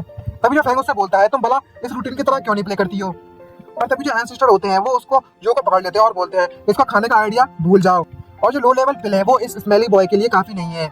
और तभी फ्रैंक उसको देखकर बोलता है अच्छा तो सीनियर जो तरीका बताया था वो इन पिल को खाने का तरीका था, इन पिल को खाकर मेरा कल्टीवेशन लेवल बढ़ेगा क्या। और तभी वो उसे लेक्चर देना स्टार्ट कर देता है कि जो पुराने जमाने में हमारे एंसेस्टर थे उसको काफी ज्यादा स्पिरिचुअल पावर थी, एब्जॉर्ब कर दिया करते थे आसपास की स्पिरिचुअल एनर्जी को, लेकिन अभी के समय में इतना ज्यादा स्पिरिचुअल एनर्जी नहीं है। और तो जो प्रैक्टिशनर कल्टीवेटर्स है वो डायरेक्टली एब्जॉर्ब नहीं किया कर सकते स्पिरिचुअल एनर्जी को, वो सिर्फ पिल की मदद ले सकते हैं अपने आप को अपडेट करने के लिए। और वो बोलते हैं जल्दी से सीओन की पिल को ट्राई करो और अपने और को बढ़ाने की कोशिश करो। और डायरेक्टली फ्रैंक उस पिल को डायरेक्टली खा लेता है और मन में सोचते बोलता है इसको देखकर तो कोई भी रेस्पॉन्स नहीं लगता मुझे। इसको देख रहे बहुत जो एंसेस्टर है बहुत एक्साइटेड होते हैं और बोलते हैं अगर अच्छा ऐसी बात है तो चलो इसे एक और ट्राई देते हैं, और सभी के सभी पिल उसके मुंह में ठूसना स्टार्ट कर देता है, जिसको देखने के बाद जो उसकी आंखें बाहर आ जाती हैं और एंसेस्टर उसे जबरदस्ती सारी की सारी पिल खाना स्टार्ट कर देता है उसकी चुटिया पकड़कर। और हमें दिखाया जाता है नेक्स्ट सीन में एक चील उड़ रही होती है, फायर चील होती है, तभी हमें दिखाया था 5 एलिमेंटल चील होती है आउटसाइड एरिया के बाहर, और कुछ लोग मिलकर बातें कर रहे होते हैं, वही सेक्रेटर जो वहाँ पर फाइट करने आए होते हैं और बोलते थे ये क्या एरे नहीं है, ये वही ईगल फेरी ईगल नहीं है किंग जेनन का, क्या सच में इंपीरियल कोर्ट सच में इसे भेजने जा रही है यहाँ पर। तभी हमें दिखाया जाता है वो ईगल के ऊपर कोई बैठा हुआ होता है और हर तरफ आग ही आग दिग्गज गिरी हुई होती है हर तरफ, और तभी जो बंदा बैठा होता है वो उनसे बोलता है तुम चीटियां कहेगी हमारे कोर्ट के बिना तुम कुछ भी नहीं कर सकते, खैर ये सब छोड़ो तुम भी एक सेक्ट के लीडर हो, और लेकिन तुम्हारी जो पावर है वो बस सिर्फ बच्चों जैसी है, लेकिन तुम बच्चे से भी नहीं निपट पाए, तुम बस सिर्फ कचड़े का ढेर हो और कुछ भी नहीं। अभी जो दूसरा सेक्ट लीडर होता है वो उससे बोलता है जो भी आप करें जैन, तो इसका नाम जैन मान है तो हम इसे जैन ही कहेंगे तो ज्यादा बेटर रहेगा, बड़ा बड़ा नाम है तो जैनान बांग कहेंगे तो थोड़ा बीच में कंफ्यूज भूल भी सकता हूँ, तो हम इसे जैन कहेंगे। तभी सेक्ट लीडर होता है वो उससे बोलता है लेकिन हम इस बात की गारंटी नहीं दे सकते क्यों पॉइंट वैली है, तो इतना ही क्या ही बात है, तो ये बोलता है अपना मुंह बंद कर छोकरे, अब जरा ध्यान से देखो हम कैसे तोड़ते हैं फॉर्मेशन को। और तभी वो अपनी फुल पावर के साथ फॉर्मेशन को तोड़ना स्टार्ट कर देता है और अपना 5 एलिमेंटल रिवर्स कर देता है, जिसको देखकर जो बाकी के सेक्ट लीडर होते हैं वो सरप्राइज होते हैं और बोलते हैं ये पूरा का पूरा जो एरे है वो पूरी तरीके से फायर एट्रीब्यूट बन चुका है। और तभी जो जैन होता है वो बोलता है जब तक मेरी जो फायर है वो फुल पावर पर है तो यहाँ पर जितना भी चीजें हैं वो मेरे कंट्रोल में है, यहाँ पर कोई भी जरूरत नहीं है किसी को भी आने की, मैं ही यहाँ पर अकेला हूँ, यहीं पर मैं किंग हूँ, मैं ही राजा हूँ, कोई भी यहाँ पर मेरे मुकाबले में कुछ भी नहीं है, तो चिंता करने की जरूरत नहीं है, मैंने इस सिचुएशन को संभाल लिया है और यहाँ पर मेरे अलावा कोई भी कुछ नहीं कर सकता है, जो मेरा फायर पावर है वो बहुत ज्यादा है और मुझसे कोई बचकर नहीं जा सकता। इटर्नल वैली के एल्डर्स होते हैं वो सभी के सभी स्टूडेंट को वहाँ से भगा निकाल रहे होते हैं और उन्होंने एक प्लान बनाया होता है जिसके मुताबिक जो इटर्नल वैली के स्टूडेंट होते हैं मेन स्टूडेंट उन सभी को सेफली निकाल दिया गया था सीक्रेट पैसेज से, मतलब सीक्रेट जगह से, और तो और जो लोग जासूस होते हैं उन्हें गलत न्यूज दी जाती है और दूसरी जगह से निकाला जाता है उन सभी को और उन्हें गलत इन्फॉर्मेशन दे दी जाती है। और तभी जो मो येन होता है जो उनको इन्फॉर्मेशन दे रहा होता है वो भी उन लोगों को गलत इन्फॉर्मेशन पास कर देता है अपने लीडर्स को, जिनके कहने पर वो यहाँ पर आया था। तभी जो मास्टर ये होते हैं वो भाई को ऑर्डर देते हैं कि तुम और तुम्हारे भाई बहन सभी के सभी स्टूडेंट्स को लेकर यहाँ से निकल जाओ इस सीक्रेट रोड से, अगर तुम्हारे रास्ते में कोई भी दुश्मन आता है तो तुम्हें ये श्योर करना हो कि बिना किसी परेशानी के तुम उस जगह से निकल जाओ, कोई फाइट मोल मत लेना और हर किसी की सेफ्टी का तुम्हें ध्यान रखना होगा। तो ये भाई उससे कहता है यस मास्टर मैं वैसा ही करूंगा जैसा आपने कहा है। तभी मास्टर ले से कहते हैं कि अब समय हो चुका है हमें जाना होगा।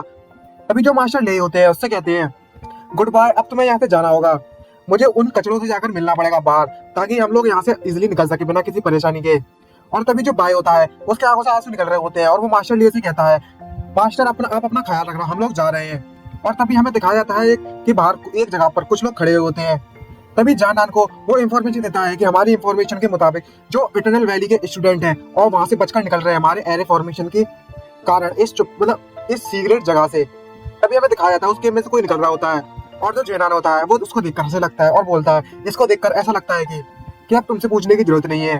तभी हमें दिखाया जाता है उस गेम में से एल्डर ली और एल्डर ल्यू निकल आते हैं, जिसको देखने के बाद जो होता है वो तो सरप्राइज होता है और वो लगता है या इस गेम में से सिर्फ ये एल्डर ल्यू क्यों आए हैं।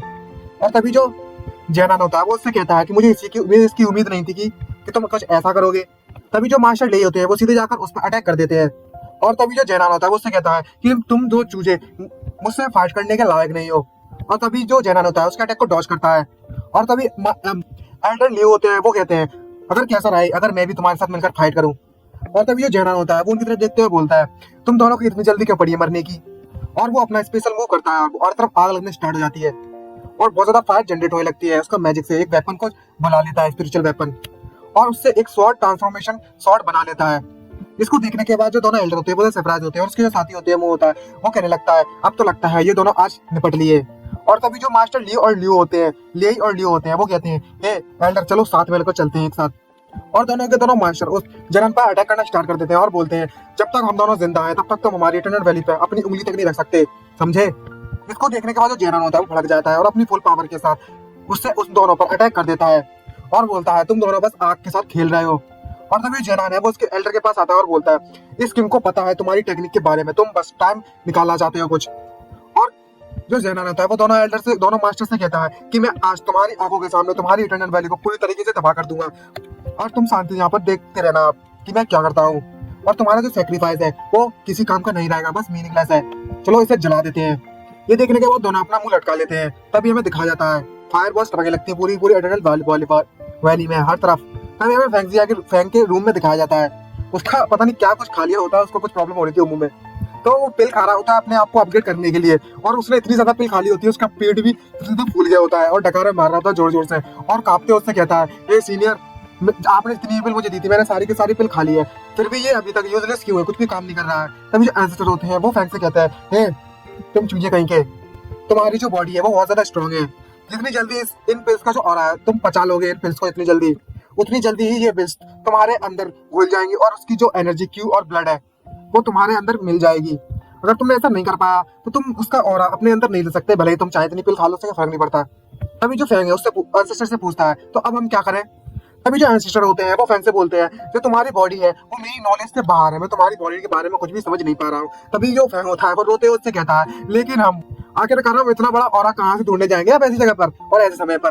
तभी जो एंसेस्टर होते हैं वो फैंग से बोलते हैं अगर ऐसी बात है तो तुम्हें एक बार में इतना ऑरा इंजेक्ट करना होगा अपनी बॉडी में जब तुम डिवाइन विल को ओपन करो। और तभी जो फैंग होता है वो उठता है, उसके पैसे भी छूट रहे होते हैं। तभी फैंग एंसेस्टर से बोलता है वैसे एक बात बताइए एंसेस्टर, आखिरकार मुझे इतना ज्यादा गर्मी क्यों महसूस हो रही है, क्या ये इसलिए हो रहा है क्योंकि मेरा वजन बहुत ज्यादा बढ़ गया है, मैं मोटा हो गया हूँ। तभी जो एंसेस्टर होते हैं वो भी घबराते उससे बोलते हैं तुम गलत सोच रहे हो। और जो एंसेस्टर होते हैं बहुत ज्यादा खुश होने लगते हैं और बोलते हैं हे चुटके तू तो बहुत ज्यादा लकी है बे, ये एंसेस्टर बहुत ज्यादा स्पिरिचुअल एनर्जी महसूस कर रहा है। तभी नेक्स्ट सीन में हमें दिखाया जाता है कि जो स्पिरिचुअल एनर्जी है वो एब्जॉर्ब कर लेता है बहुत ज्यादा, एक बड़ा सा हाथ गिरता है ऊपर आसमान से, जिसके कारण जो जिया होता है मतलब फैंग होता है वो महसूस होता है। तभी जो होती है वो उसके पास आती है और उसे पकड़ लेती है और उससे बोलती है हे फैंग तुम इस तरीके से बेहोश नहीं हो सकते, और इसके माथे पर अपना सर लगा लेती है। इसको देखने के बाद जो एंसेस्टर होते हैं वो सरप्राइज होते हैं, उससे बोलते हैं हे तुम दोनों। और तभी जो होती है वो उदास होती है, फैंग से बोलती है तो मैं उठना होगा, मेरे पास बस थोड़ी ही एनर्जी बची हुई है। और तभी हमें दिखाया जाता है उसका जो लोटस होता है मतलब कुछ होता है एनर्जी पावर जैसे सोर्स, वो बहुत ज्यादा जनरेट होने लगता है। और तभी जो जानन होता है वो अपनी फुल पावर के साथ उस जगह को पूरी तरीके से तबाह करने लगता है और बोलता है इतनी पावर काफी होगी इस इटर्नल वैली को पूरी तरीके से तबाह करने के लिए। और वहां पर इतनी ज्यादा फ्लेम होती है और बवंडर बन जाता है बहुत बड़ा, इतना ज्यादा आग बन जाती है। इसको देखने के बाद जो जनन होता है बहुत ज्यादा हंसने लगता है और जो एल्डर होते हैं वो बोलता है तुम कमीने कहीं के। और तभी जनन उन दोनों मास्टर की तरफ देखता है और बोलता है मैं तो भूल गया था तुम दोनों के बारे में, हमें इन बीजों को तबाह करना होगा, जड़ से मिटाना होगा हर चीज को। और उनकी तरफ बढ़ने लगता है तलवार लेकर अपनी, और सीधे जाकर उन पर अटैक करने लगता है। और उन पर अटैक करते हुए बोलता है अभी का जो अटैक किया था इसी कारण मेरी जो पावर है वो कम तो हो गई है, लेकिन फिर भी मैं तुम्हें इजीली हरा सकता हूँ, इजीली तुम दोनों को मार सकता हूँ। और सीधे जाकर उन दोनों पर अटैक कर देता है। तभी हमें दिखाया जाता है जो सेक्ट लीडर होते हैं वहां पर आ गए होते हैं इटर्नल वैली के, और अपने पावर से उसके अटैक को रोक लेते हैं। और उसमें बोलते हैं अच्छा ऐसी बात है तो कैसा लगा अगर मैं तुम्हारा अपोनेंट बन जाऊं तो। इसको देखने के बाद जो दोनों के दोनों सेक्ट लीडर होते हैं वो बोलने लगते हैं क्या ये ओल्ड मैन वापस आ गया सेक्ट लीडर इटर्नल वैली का। और तभी जो इटर्नल वैली के सेक्ट लीडर होते हैं वो ज़ेनान से पूछते हैं क्या तुम ज़ेनान हो जिसके कारण ज़ियाओली ने डेटाओ का पाथ छोड़ दिया, तो उसके कारण मतलब मिस कर दिया मौका। और तभी जो सेक्ट लीडर होते हैं वो दोनों के दोनों उस मास्टर लियो से पूछते हैं कि हमारी जो स्टूडेंट है वो सभी के सभी कहाँ पर है। तभी जो मास्टर ले होते हैं वो सेक्ट लीडर से बोलते हैं हमारे जितने भी स्टूडेंट थे वो सीक्रेट जगह से इस इटर्नल वैली से निकल चुके हैं, लेकिन जो फैंग जिया है वो अभी भी इसके अंदर है, हम उसके बारे में भी कुछ नहीं पता कि वह जिंदा है या मर गया। इसको सुनने के बाद जो सेक्ट लीडर है वो एकदम से भड़क जाते हैं और उनकी आंखों से आग से निकलने लगती है, और गुस्से में आकर उससे बोलने लगते हैं जो भी तुमने किया है आज तुम्हें उसका भुगतान करना पड़ेगा, तुम ज़ेनान आज मेरे हाथों से नहीं बच सकते। और वो फुल पावर के साथ उस पर अटैक कर देते हैं, और वो ज़ेनान होता है वो फुल पावर से उसका अटैक को रोकने की कोशिश करता है अपनी, और अपनी कंडक्शन थंडर पावर का इस्तेमाल करते हैं सेक्ट लीडर, और उसे अपनी पावर को कंट्रोल करने में मुश्किल हो रही होती है। और वहां पर इतना बड़ा धमाका होता है कि जो ज़ेनान होता है वो उसकी पावर को सहन नहीं कर पा रहा होता। इसको देखने के बाद बाकी के जो सेक्ट लीडर्स होते हैं, अदर सेक्ट लीडर्स होते हैं, उनके पसीने छूटने लगते हैं और घबराने लगते हैं और बोलने लगते हैं आखिरकार ये कितना पावरफुल है ये बंदा। और जो हमारे किंग है वो हार चुके हैं। अब जो ज़ैनान है वो पूरी तरीके से हार चुका है इस एडरन वैली के सेक्ट लीडर से। और तभी हमें दिखाया जाता है जो सेक्ट लीडर उनकी एनर्जी काफी ज्यादा यूज हो गई होती है और वो भी हाँफ रहे होते हैं और उनके पसीने छूट रहे होते हैं और बोलने लगते हैं जो मैंने अपनी एनर्जी बहुत ज्यादा इस्तेमाल कर लिया है, इसी कारण मैं बहुत ज्यादा थक चुका हूँ। और आ जाता है मोई जंगलोंग आ गया होता है और वो बोलता है आखिरकार इस जैसा वीक बंदा तुम्हें इतना ज्यादा एनर्जी इस्तेमाल करने पर कैसे मजबूर कर सकता है। मैंने तुम दोनों की फाइट आसमान से देखी थी और अगर मैं सही गैस कर रहा हूँ तो तुम ड्रग में फेल हो चुके हो, मतलब जो अल्केमी स्किल्स वगैरह बनाने में फेल हो चुके हो जिससे तुम्हारी एनर्जी बढ़ सके। तभी जो सेक्ट लीडर होते हैं बोलते हैं अगर तो क्या हुआ, मैं फेल हो चुका हूँ और उससे कोई फर्क नहीं पड़ता कि मैं हार चुका हूँ और हरा दिया गया था पिछले मैच में, लेकिन मैं अभी भी फाइट कर सकता हूँ अगर तुम चाहते हो तो मुझसे फाइट करना। और तभी जो मो युंगलिन है वो उससे कहता है अब तुम पहले इतने पावरफुल नहीं रहे हो, पहले तुम स्वॉर्डमैनशिप में सबसे टॉप पर रहा करते थे लेकिन अब तुम उतने पावरफुल नहीं रहे। पर मैं मो युनलोंग जो भी चीज तुम प्रोटेक्ट करना चाहते हो, तुम्हारा गेट, तुम्हारी जिंदगी, मैं सब कुछ तुम्हारा तबाह कर दूंगा आज। इसको सुनने के बाद जो सेक्ट लीडर होते हैं वो भड़क जाते हैं और अपनी स्वॉर्ड निकालते हैं, उसकी तरफ देखने लगते हैं और बोलते हैं अच्छा ऐसी बात है तो तुम ट्राई करके क्यों नहीं देखते। और हमारा सीन शिफ्ट होता है फैंग की तरफ, यहाँ पर वो अपनी स्पिरिचुअल एनर्जी वाले स्वर बेल्ट के अंदर अपनी आंखें खोलता है और मन में सोचता है बोलता है आखिरकार मैं कहाँ पर हूँ, ये कैसी जगह है, हर तरफ ये अलग ही जगह दिख रही है। तभी हमें दिखाया जाता है जो ज़ैनान होता है वो फिर से खड़ा हो जाता है और बोलता है कि अब तुम नहीं बच के जाओगे। तभी हमारा नेक्स्ट सीन शिफ्ट होता है जू की तरफ, जू देख रही होती है फैंग जिया को और तभी हमें दिखाया जाता है फैंग की तरफ। जो फैंग होता है वो अनकॉन्शियस होता है, मतलब बेहोश होता है, अपनी बेहोशी की हालत में भी उस फायर को कंट्रोल कर रहा होता है। और तभी जो जू होती है वो एंसेस्टर पूछती है ऐसे ये बताओ आखिरकार ये कर क्या रहा है। और तभी जो एंसेस्टर होते हैं वो जू से बोलते हैं कि अभी अभी जो फायर एनर्जी थी वो इसे कंज्यूम करने की कोशिश कर रहा है, जिसके कारण अगर इसने अब्सॉर्ब कर ली इस एनर्जी को तो ये इजीली ब्रेक थ्रू कर जाएगा नेक्स्ट लेवल पर और इसकी एनर्जी पहले के मुकाबले में काफी ज्यादा बढ़ जाएगी। और तभी जो एंसेस्टर होते हैं वो बोलते हैं लेकिन ये एनर्जी इसके लिए बहुत ज्यादा है, अगर कुछ भी गलत हुआ तो बहुत ज्यादा प्रॉब्लम खड़ी हो जाएगी और इसने जो अभी कदम उठाया है ये बहुत ज्यादा सही नहीं है इसके लिए और इसी कारण ये सब हुआ है इसके कारण। और जब ये इस एनर्जी को एब्जॉर्ब करेगा और जब ये बेहोशी की हालत में रहेगा तब ये अलग ही दुनिया में, अलग सपनों की दुनिया में चला जाएगा जब ये हाई लेवल को रीच करेगा। और कम से कम इसे एब्जॉर्ब करने में 10 दिन या फिर आधा महीना तक लग सकता है इसे जागने में, और तो और ये मर भी सकता है थकावट के कारण। और तो और वो अपनी पावर का इस्तेमाल करने लगते हैं और बोलते हैं इसे जानना होगा कि आगे चलकर इसे क्या करना है। अगर ये ऐसा ही चलता रहा और नहीं पहचाना कि इसको इस एनर्जी को उसे कंज्यूम कर बचाना है तो ये जिंदा नहीं बच पाएगा, मुझे इसकी मदद करनी होगी। और वो सीधा जाकर उसके माथे पर अपनी एनर्जी डालने लगते हैं उसके दिमाग में और बोलते हैं ये बच्चे मैं आज तुम्हें बताने वाला हूँ कि किस तरीके से ड्रग की एनर्जी को एब्जॉर्ब करते हैं। ये आखिरी चीजें मैं जो तुम्हारे लिए कर सकता हूँ, प्लीज कृपा करके उठ जाना, हमारी उम्मीदों को निराश मत होने देना। और हमें दिखाया जाता है बड़ा सा हाथ, मतलब एनर्जी का हाथ बन गया होता है और उसकी चारों तरफ एनर्जी घूम रही होती है। और तभी हमें दिखाया जाता है फैंग जिया के अनकॉन्शियस स्टेट में, ड्रीम लैंड में। और तभी जो फैंग होता है वो सपनों की दुनिया में चल रहा होता है और बोलता है क्या ये जीफू है, ये बिल्कुल पहले की तरह तो नहीं लग रहा है मुझे, आखिरकार ये कौन सी जगह है और ये चीज क्या है। और वो अपना ही स्टेच्यू देखता है अपने अलग ही अंदाज में और बोलता है आखिरकार मैंने ये चीज पहले क्यों नहीं देखी। और वो उसको छूने लगता है और बोलता है क्या मैं इस चीज को अब ट्रांसफॉर्म कर सकता हूँ अपने मेंटल स्टेट में। और उसको छू लेता है और वो चिपकना स्टार्ट हो जाती है और बहुत ज्यादा एनर्जी जनरेट होने लगती है और वो धुएं में कन्वर्ट होने लगता है और उसके स्टेच्यू से आवाज आती है। और हमें दिखाया जाता है जो फैंग जिया होता है वो अलग ही दुनिया में जाना स्टार्ट हो जाता है और ये सब देखने का सोचता है, बोलता है आखिर इस जगह पर इतनी ज्यादा टेक्स्ट क्यों है। और एक बड़ा सा पक्षी उसके ऊपर उड़ने लगते हैं और छोटे छोटे पक्षी काफी ज्यादा अलग ही दुनिया में पहुंच जाता है और हर तरीके के सीक्रेट टेक्निक, हर तरीके का जानकारी उसके दिमाग में आए रखती धीरे धीरे करके। और मैं सोचता बोलता अगर मैं ऐसे ही कंटिन्यू करता रहा और सब कुछ स्टडी करनी और पढ़ाई करनी, मतलब नॉलेज गेन करनी और सारी नॉलेज को मैंने अपने अंदर एब्जॉर्ब कर लिया तो मैं डायरेक्टली सबसे ज्यादा पावरफुल स्टेज पर पहुंच जाऊंगा बिना किसी परेशानी के और बहुत ज्यादा पावरफुल बन जाऊंगा। और वो एब्जॉर्ब करना स्टार्ट कर देता है और बोलता है मुझे और चाहिए, मुझे और चाहिए, मुझे और चाहिए। और तभी हमें दूसरी तरफ दिखाया जाता है उसकी बॉडी को जहाँ पर वो बहुत ज्यादा एनर्जी को एब्जॉर्ब कर रहा होता है। और तभी जो होती है वो एंसेस्टर से पूछती है आखिरकार इसके साथ क्या हो रहा है। तभी एंसेस्टर उसको देखकर बोलते हैं इसकी जो मेंटल कॉन्शियसनेस है उसने बहुत ज्यादा एनर्जी एब्जॉर्ब कर ली है, इसकी जो बॉडी लिमिट है वो खत्म होने वाली है और जो सिचुएशन है वो खराब होती जा रही है, हमें कोई तरीका ढूंढना होगा इसे जगाने का। और जो एंसेस्टर होते हैं वो घबराने लगते हैं और बोलते हैं काश मैं अपनी पावर का इस्तेमाल कर पाता इस समय पर। और हमारा सीन बाहर की तरफ शिफ्ट होता है जहाँ पर दोनों की फाइट चल रही होती है और दोनों की तरफ टावर में फाइट कर रहे होते हैं। और तभी जो मो युगलान होता है वो उससे कहता है जी कुक्सी आखिरकार तुम कैसा फील कर रहे हो मेरी पावर का देखकर। और तभी जो सेक्ट लीडर होते हैं उसको देखकर उसका जवाब देते हैं मैं अभी भी तुम्हें सेम पोजीशन में देख रहा हूँ। ये सुनने के बाद जो मो युगलान है वो भड़क जाता है और बोलता है तुम कितने ज्यादा एरोगेंट हो, और उसमें अटैक करने लगता है फुल पावर के साथ और अपनी फुल पावर से अटैक करते हुए बोलता है कि यहाँ पर कोई भी ऐसा बंदा नहीं है जो मेरा दुश्मन बन सके और मुझसे पंगा ले सके।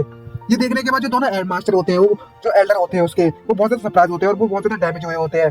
जिसको देखने के बाद जो एल्डर होते हैं, जो सेक्रेट होते हैं, वो उनकी तो बहुत घबराने लगते हैं, उनकी एनर्जी कमजोर होती है और बोलती है मो युनलिंग, तुम्हारे दिल में सिर्फ बुराई भरी हुई है और कुछ भी नहीं। अगर तुम ऐसे ही बंदे रहे तो तुम कभी भी हमारी इटर्नल वैल्यू को तबाह नहीं कर सकते। तभी जो सेक्रेटर है उन्हें एनर्जी फ्लक्चुएशन महसूस होती है और दिखाया जाता है हमें फैंग की तरफ। और जो सेक्रेटर होते हैं वो देखते हैं कि ये तो कई तरह की एनर्जी है, ये तो लाइट ऑफ वुडो है, क्या ये फैंग है?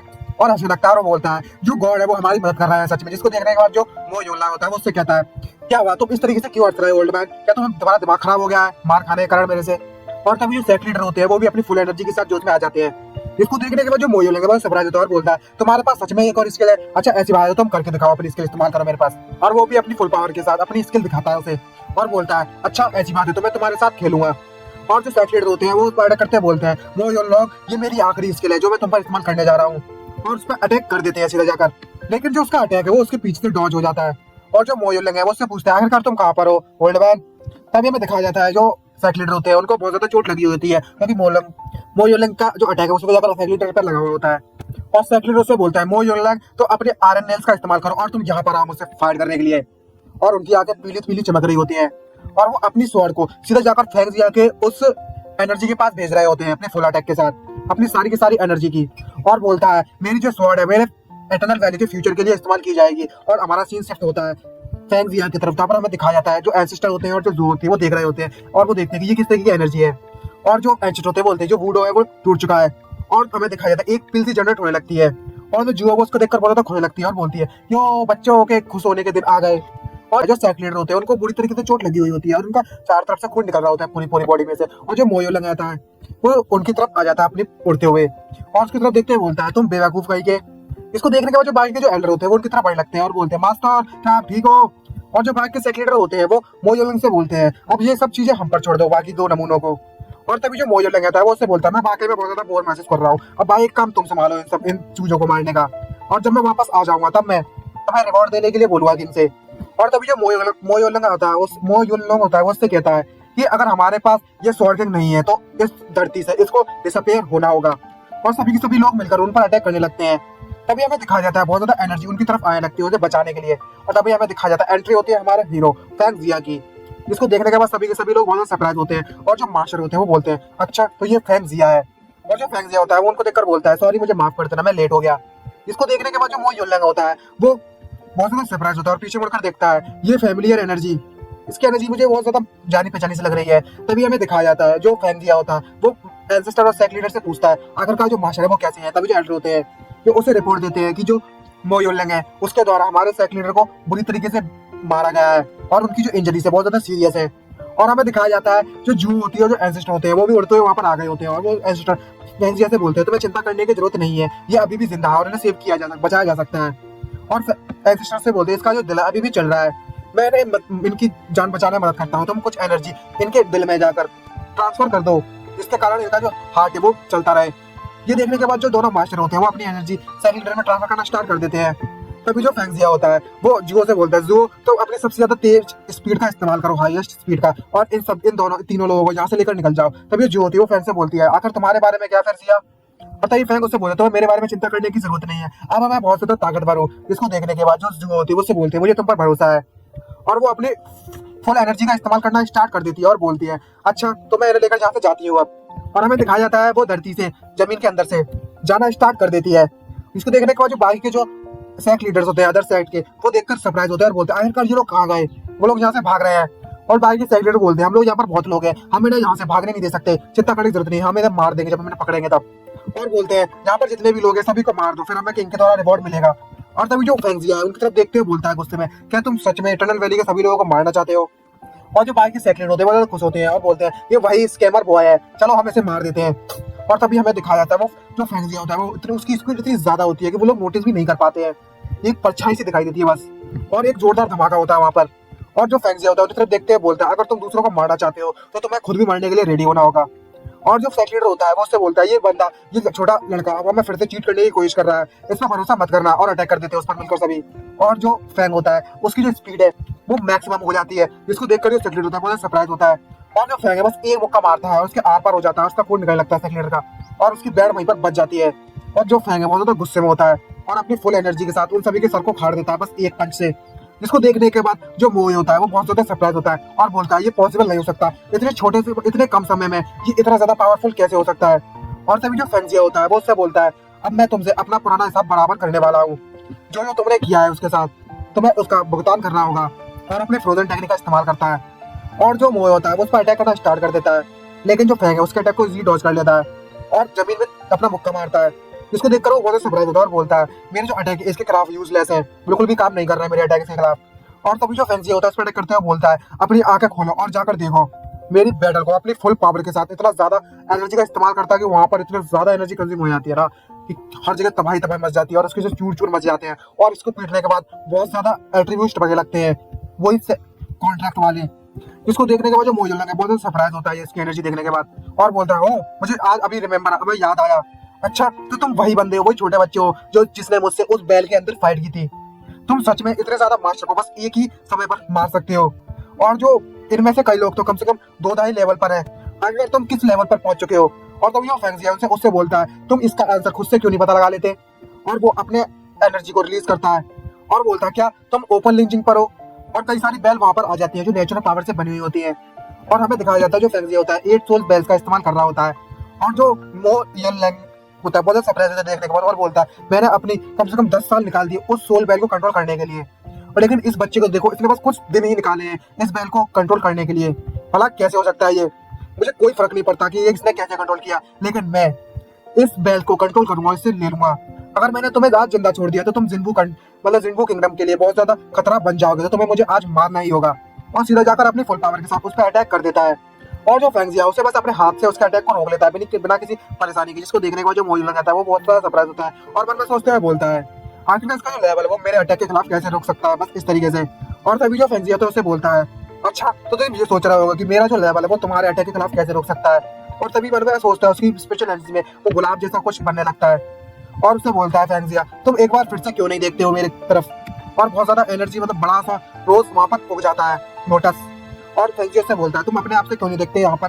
ये देखकर बहुत ज्यादा सरप्राइज होता है मोयुल्लांग बोलता है क्या तुम दो रैंक पर हो, इसका जो लेवल है वो मेरे लेवल से बिल्कुल कंप्लीट नहीं हो सकता, बस मेरे पास ही यूएन डार होना चाहिए। और उस पर अपनी फुल एनर्जी अटैक करने के लिए तैयारी करने लगता है और फुल पावर से अटैक कर देता है। और फैंगजिया वहीं पर खड़ा होता है बिना किसी परेशानी के और फैंगजिया उसके अटैक को देखकर हंसने लगता है और बोलता है तुम वो बुढ़े मॉन्स्टर कहीं के, तुम ये सोचते हो कि तुम्हारे पास भी यूनदान लेवल है और किसी के पास नहीं। ये देखने के बाद जो मो युन लॉन्ग होता है वो तो सबराज होता है और बोलता है ऐसा नहीं हो सकता, ये इम्पॉसिबल है, ये सिर्फ मैं हूँ जो इस पूरे के पूरे जिन्बू किंगडम में जिसके पास यह लेवल है, ऐसा नहीं है, ये बहुत इम्पॉसिबल है। और तभी जो फैंगजिया होता है वो बोलता है वैसे ये सब छोड़ो, मैं तुम्हें अपनी पावर का मुद्दा चखाता हूँ आज। और वहां पर बहुत ज्यादा धमाका होता है दोनों एनर्जी का। और जो मो युनलिंग होता है वो बोलता है तुम्हारे पास हाईएस्ट लेवल कैसे हो सकता है। नहीं फैंगजिया उससे बोलता है अगर तुम्हारे पास हो सकता है तो मेरे पास भी हो सकता है। तभी जो मो युनलिंग होता है वो बोलता है मेरे पास है लेकिन तुम्हारे पास नहीं है ये पावर। और तभी जो फैंगजिया होता है वो भी अपनी एनर्जी रिलीज करना स्टार्ट कर देता है और अपनी फुल पावर दिखाता है उसे और स्वॉर्ड बना लेता है अपनी एनर्जी से। और तभी जो मो युनलिंग होता है उससे बोलता है तो क्या हुआ तुम इस लेवल पर हो, मैंने इस लेवल पर कम से कम 10 साल निकाल दिए हैं और मुझे 10 साल का एक्सपीरियंस है और तुम तो अभी अभी इस लेवल पर आए हो, तो मुझे नहीं हरा सकते। अपना स्केलेटन पावर का इस्तेमाल करता है और जो फैंगजिया है वो भी अपनी स्वॉर्ड का इस्तेमाल करता है और सीधे जाकर उसके स्केलेटन को टुकड़े टुकड़े कर देता है और इसके कारण उसके मुंह से खून निकलने लगता है और उसके जो मॉन्स्टर बनाया होता है स्केलेटन वो टुकड़े टुकड़े हो गए होते हैं। और बहुत ज्यादा सरप्राइज होता है ये देखकर जो मो युनलिंग होता है। और जो फैंगजिया होता है उससे बोलता है मो युनलिंग आप गिव अप कर दो, तुम मुझसे नहीं जीत सकते। और जो मो युनलिंग है वहीं पर हंसना स्टार्ट कर देता है और जो मो युनलिंग है वो घबरा जाता है और बोलता है तुम अपने आप को प्रोटेक्ट नहीं कर सकते, तुम मेरे साथ मारे जाओगे। और बोलने लगता है जो मेरा वेपन है वो नेचर पावर को नेचुरली खा सकता है, तुम अब बचकर नहीं जा सकते, तुम अब इजीली मेरे हाथों से मारे जाओगे। और एक बॉल सी बन जाती है हड्डी से इनकी। ये देखने के बाद जो फैंगजिया उसकी तरफ देखता है और घूमने लगता है। मो युनलिंग की फाइट चल रही होती है तभी मो युनलिंग कहता है जो तुम्हारा युनदान है वो तुम्हारे खुद के खून से बना हुआ है, एक बार तुम्हारा युनदान पूरी तरीके से डिस्ट्रॉय हो जाए तो तुम जिंदा नहीं रह सकते और ज्यादा। और मैं ये चाहता हूँ आज तुम मेरे साथ ही मारे जाओगे। और सीधे जाकर अपने उस स्कल के साथ अटैक करने लगता है जिसको देखकर जो फैंग है वो घबराता है और सोचता है तभी उसके मुंह में जो ब्लू कलर की बॉल होती है उसका युनदान होता है, वो उसके निकलने से पहले ही अपना छुड़ा लेता है अपने हाथों से और बोलता है तुम मेरा युनदान सच में निकलना चाहते हो, तुम्हारी हिम्मत बहुत ज्यादा बढ़ गई है। और वो उस बॉल को खुद ही खा जाता है जिसको देखने के बाद तो मो युनलिंग बहुत ज्यादा सरप्राइज होता है और उसकी फटके 264 हो जाती है और बोलता है अबे ये क्या मजाक चल रहा है। और तभी जो फैन है उससे बोलता है अच्छा अब देखते हैं तुम मेरे युद्धान को किस तरीके से बचाते हो। इसको देखने के बाद जो मोयुलंग है उससे कहता है भला ये युद्धान को इस तरीके से खाने की तरह कैसे पचा दिया इसने, बिना किसी परेशानी के इसने निगल लिया। अब ये है कौन है। और बोलता है तुम्हारी अपीयरेंस बहुत ज्यादा खतरनाक है, तुम्हें मरना ही होगा आज। और बोलता है तो क्या तुम सबसे ज्यादा पावरफुल हो लेकिन तुम मेरे जुनगू किंगडम को बहुत ज्यादा कमजोर समझ रहे हो। और अपनी पापा और बोल नहीं पा रहा होता तभी जो फैंग होता है सीधे उसके ऊपर एक जोरदार किक मारता है और बोलता है अपने चपाती जैसा मुंह को बंद कर छोपड़े। और तभी जो फैंग है वो मोयुलंग से कहता है अच्छा तो तुम सच में अपने आप को एक्सप्लोर करके मुझे मारना चाहते हो, मेरे साथ में बनना चाहते हो। जो मेरा योनलांडान है वो मेरी बाहरी एनर्जी से बना हुआ है, इसका कोई फर्क नहीं पड़ता कि ये मेरी बॉडी है या नहीं। और एक बात हमेशा याद रखना नरक में जाने के बाद कि मैं फैंगजिया वो पर्सन हूँ जो तुम्हें आज यहाँ पर मारेगा। अभी अचानक से मोयुलंग का जो खोपड़ा होता है वो अजीब सी हरकतें करने लगता है। उसको देखकर जो फैंग है बहुत सरप्राइज होता है और उसको मारने के बाद जो फैंगजिया है उसको जो अलग तरह की बॉल मिलती थी, जो एट्रीब्यूट बॉल मिलती थी, वो इस तरीके से अलग थी मोहित को मारने के बाद। और फैंग उनको बोलने के बाद बोलता है इसका तो एट्रीब्यूट बहुत ज्यादा अलग है और तो और बहुत ज्यादा ट्रेजर भी है, वो भी इविल स्पिरिट के साथ। और तभी वो अपनी बेल्स को निकालता है, मैजिकल बेल्स को, और उनको बचा लेता है और अपने ट्रेजर बॉक्स में रख लेता है। तभी फिर वहाँ की फाइट खत्म हो जाती है। फैन से बोलता है ये मौसम वाकई में बहुत ज्यादा कूल है। अच्छा तो ये इंडियन है वो इस तरीके से एब्जॉर्ब करता है। और हमें दूसरी तरफ दिखाया जाता है जुओ की तरफ जहाँ पर जो सेटलेटर होते हैं उन्हें हील किया जा रहा होता है उनकी पावर के जरिए। तभी अचानक से जुओ को कुछ महसूस होता है और हमें दिखाया जाता है जो फैंगजिया होता है वो वापस आ गया होता है उनके पास और बड़ा कूल लग रहा होता है। उसकी ड्रेस पहन ली उसने मारने के बाद उसको। और तभी ये जू होती है वो जोर से उसके पास आती है और बोलती है ए फैंग तुम वाकई में वापस आ गए आखिरकार। तभी वो फैंग उससे पूछता है सेटलेटर है उनकी जो गाँव है वो कैसे है, वो ठीक है या नहीं है। और तभी जो एंसेस्टर होते हैं वो अपनी बड़ाई करने लगते हैं और बोलते हैं हे बच्चे तुमने आखिर मुझे समझ क्या रखा है, तुम जानते हो मैं कौन हूँ। इस एंसेस्टर को तुम शुक्रिया बोलो, मैंने इसकी लाइफ बचा ली। तभी अचानक से उसे कुछ महसूस होता है एंसेस्टर को और सीधा जाकर वो कोट पहना होता है वो सीधे जाकर उससे छुड़ा लेते हैं एंसेस्टर। जिसको देखने के बाद जो फैंग है बहुत ज्यादा घबरा जाता है और चिल्लाते हुए बोलता है सीनियर आप कर क्या रहे हो मेरे साथ, मेरे कपड़े को उतारने में लगे हो। और उसे जो एंसेस्टर होते हैं उसको पूरी तरीके से फाड़ देते हैं और उसको चिल्लाते बोलते हैं कुछ भी चीज ऐसा नहीं होती है समझे। और अगर तुमने इस इविल चीज को पहना तो वो जो भी चीज मतलब जो भी इस कोट को पहनेगा इविल चीज को पहनेगा वो गुस्सा और बेकार बनता जाएगा, इविल बनता जाएगा मॉन्स्टर की तरह। जिसको सुनने के बाद जो फैंग है बहुत ज्यादा घबराने लगता है, उसका भी टमके लगते हैं और बोलता है अब तो हमें इसे जल्दी जल्दी डिस्ट्रॉय करना पड़ेगा। और तो और ये मोयुलंग की बॉडी से निकला है। तभी उसको देखने के बाद जो एंसेस्टर उसको चलाते हो जरा अपनी तरफ से देख अंडे जैसे शकल के और बोलता है अगर मैं सही समय पर तुमसे वो कोट नहीं छुड़ाता तो वो तुम अब तक बदल गए होते, जरा अपने आप को तो देखो। और तभी हमें दिखाया जाता है जो सेक्रेटरी होते हैं उनको हील कर रहे होते हैं। तभी जो मास्टर लियो होते हैं वो उठ जाते हैं और उससे बोलते हैं तो वाकई में उस मोयुलंग के हाथों से बचकर आ गए बिना किसी परेशानी के। और तभी जो दोनों के दोनों मास्टर होते हैं वो उससे कहते हैं हे मास्टर ले जरा इस कोट को देखो जो जमीन पर पड़ा हुआ है वो कुछ जाना पहचाना से नहीं लग रहा है। तभी मास्टर ले उससे कहते हैं हाँ मुझे भी कुछ जाना पहचाना तो लग रहा है। और तभी जो दोनों के दोनों एंसेस्टर बहुत ज्यादा सरप्राइज होते हैं क्योंकि जो फैंग होता है उससे बोलता है ये जो कोट है वो मोयुलंग का है जो अभी भी एंसेस्टर के द्वारा फाड़ दिया गया है। ये सुनने के बाद तो दोनों की बढ़ के 164 हो जाती है और दोनों के दोनों जो मास्टर होते हैं उस पर चिल्लाते हैं बोलते हैं जो डेविल की चीजें वो ऐसी मत लाया करो मास्टर जी, जब उसका मास्टर मरा था उसे ये चीज दी गई थी, आखिरकार तुम अपनी सेफ्टी का ध्यान क्यों नहीं रखते हो। और तभी बोलता है अच्छा तुमने कैसे मार दिया। तभी जो फैंग उससे बोलता है हाँ मैंने उसे मार दिया है और बोलता मैंने उस पर्सन को मार दिया जो जुनगू किंगडम का बॉस था। अब जो वैली है वो पूरी तरीके से सेफ है बिना किसी परेशानी के। ये सुनने के बाद जो बाकी सभी लोग हैं बहुत ज्यादा खुश होते हैं और जो मास्टर ल्यू होते हैं वो वहीं पर रोना स्टार्ट कर देते हैं और बोलते हैं आखिरकार जो इटर्नल वैली की मुसीबत थी जो खतरा था वो आखिरकार टल ही गया पूरी तरीके से, हमें इतनी जल्दी सेलिब्रेट करने की जरूरत नहीं है। तभी हमें दिखाया जाता है तो फ्रेंड्स या उसको पावर यहाँ की जो पावर वो मैनेज हो रही होती है और बोलता है जल्दी सेलिब्रेट करने की जरूरत नहीं है, जो इविल स्पिरिट और इविल पावर थी वो अभी भी इटर्नल वैली के आसपास घूमने में लगी हुई है। तो वो पहले से जो जुनगू किंगडम है वहाँ पर अभी भी बहुत खतरा है, हम इतनी आसानी से इस चीज को नहीं टाल सकते। और तभी जो फैंग है उससे बोलता है जब मोयुलंग मारा गया था तो उसने मरने से पहले मुझसे ये कहा था कि जो जुनगू किंगडम है उसके पास अभी भी मुझसे ज्यादा पावरफुल बंदे हैं। तो इसका मतलब ऐसा लगता है कि वो बिल्कुल सच कह रहा था, उस जगह के पास जरूर बहुत ज्यादा ताकतवर बंदा होगा मोयुलंग से भी ज्यादा पावरफुल। और इस बैटल के बाद जो इटर्नल वैली का बॉर्डर है वो काफी ज्यादा डेंस बन गया था। और तो और फैंग उनसे कहता है जो हमारी लाइफ है वो पूरी तरीके से बदल चुकी है और हमारा हम क्या करते हैं बाद में ये डिपेंड करता है। और तभी जो मास्टर लियो होते हैं उससे कहते हैं अगर तुमने सच में यूज एंजिन जाफा को कंटिन्यू रखा मतलब यूज किया है तो तुम अपनी जो नॉर्मल लाइफ हो उसको कंटिन्यूस नहीं रख सकते। जिसको देखने का सुनने के बाद बहुत ज्यादा सरप्राइज होता है। तभी जो एंसेस्टर है उस पर चिल्लाते हैं और बोलते हैं बच्चे क्या तुम सच में आम जिंदगी नहीं जी सकते हो, तुम्हारा मतलब क्या है इससे। जो सुनने के बाद दोनों के दोनों एंसेस्टर बहुत सरप्राइज होते हैं बोलते हैं क्या तुम सच में नहीं आगे की जिंदगी नॉर्मल तरीके जी सकते? और बड़ा खुश हो जाते हैं और बोलते हैं तुम्हारी परेशानी है हमारी परेशानी है, तुम्हें चिंता करने की जरूरत नहीं है। और दोनों के दोनों फैंक जिया को पूरी तरीके से दबा लेते हैं और बोलते हैं हमारे पास तुम्हें देने के लिए तो कुछ नहीं है, लेकिन तुम इस इटर्नल वैली में रह सकते हो जब तक तुम चाहो, अब से ये तुम्हारा घर है। और तभी जो फैंक जिया उससे कहता है शांत हो जाइए, दोनों के दोनों शांत हो जाइए, मैं बस तुम्हारे साथ मजाक कर रहा था और कुछ नहीं, मुझे इतनी उसकी उम्मीद नहीं थी कि तुम मेरे लिए इतने ज्यादा अच्छे हो। लेकिन फिर भी अभी वो अपना कुछ सर्कल का दिखाने लगता है और बोलता है मैंने तुम्हें पहले ही बोला था, और जो मैंने कुछ बनाया है देखिए जरा इसको देखिए, मैंने एक नई पावर बनाई है। और उसके बाद जो हैमस्टर होते हैं वो फेंक दिया की चुटिया पकड़कर घुमाकर हल्की की तरह मारना स्टार्ट कर देते हैं जमीन पर धड़ाम धड़ाम धड़ाम, और बोलते हैं ये बच्चे तुम कभी ना कहेंगे तुमने अभी अभी मुझे बहुत ज्यादा डरा दिया, और उसे बुरी तरीके से पीटना स्टार्ट कर देता है। और तभी दोनों के दोनों तो जो होती है वो उससे बोलती है हे फैंक, क्या सच में जो इटर्नल वैली तुम्हारा ख्याल रखेगी? तभी दोनों एंटर कहते हैं हाँ बिल्कुल, क्यों नहीं, हम तुम्हारे खाने का रहने का और सब कपड़े वगैरह पहनने का आने जाने खर्चा सब उठाएंगे बिना किसी परेशानी के, सारी सारी रेस्पॉन्सिबिलिटी ले लेंगे, तुम्हें चिंता करने की जरूरत नहीं है। और तभी जो मास्टर ले होते हैं उससे कहते हैं ये बहुत ज्यादा अच्छा है हमारे लिए, जो हमारे मास्टर है वो भी जिंदा रह सकते हैं बिना किसी परेशानी के, और जो फैंग है यहाँ पर बिना किसी परेशानी के रह सकता है इटर्नल वैली में से, बहुत ज्यादा अच्छा है। और हमें दूसरी तरफ दिखाया जाता है एंसेस्टर होते हैं वो तो पीट रहे होते हैं फैंग को बिना भाई बुरी तरीके से चुटकियां पकड़ खींच रहे होते हैं, और खाने का नाम सुनते ही तो भाई जो है ना बहुत ज्यादा खुश हो जाती है। और बेचारा फैंग उससे बोल रहा होता है सीनियर जरा शांत हो जाइए, और तभी बोलता है वैसे मुझे याद आया यहाँ पर एक और चीज बची हुई है अभी, और तभी हमें दिखाया जाता है जो सीन है वो चेंज हो गया होता है, यहाँ पर जुओ और फैंग आराम कर रहे होते हैं, और जो मास्टर होते हैं वो अपने स्टूडेंट को वापस लेने के लिए चले गए होते हैं अपनी इटर्नल वैली में। और इसी नेक्स्ट के साथ हमारा एपिसोड खत्म होता है। अगर वीडियो अच्छी लगी तो चैनल को सब्सक्राइब करना मत भूलिएगा, एंड वीडियो को लाइक जरूर कर दीजिए। तो गाइस आज के लिए इतना ही, मिलते हैं नेक्स्ट वीडियो में, बाय बाय।